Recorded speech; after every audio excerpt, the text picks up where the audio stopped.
Vidi zlo kod svoga brata, kaže šta me briga. Vidi zlo kod svog bratskog sina, šta me briga. Vidi zlo kod svoje sestre, šta me briga.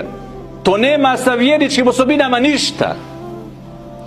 Vjernik mora da poziva druge na dobro i da odvraća od zla. Moraš. Onako kako može. I nemaš pravo da gledaš drugi u grijehu i da se ti čuvaš samo grije i kažeš meni je važno da ja nisam u kafanu. A to što su drugi u kafanu, baš me briga. Meni je važno da ja nisam kockar. A to što su drugi kockari, baš mene briga.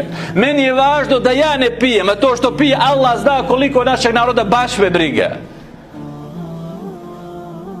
To što su drugi u grijesima, baš me briga. Važno je da ja i moje porodice mi nismo u tim grijesima. A drugi ne grade šta hoće. Tako ne može. Tako ne može u vjeri. U vjeri onaj koji je sačuvan od grijeha ima obavezu prema griješnicima, to je pozivanje, upozoravanje, odvraćanje.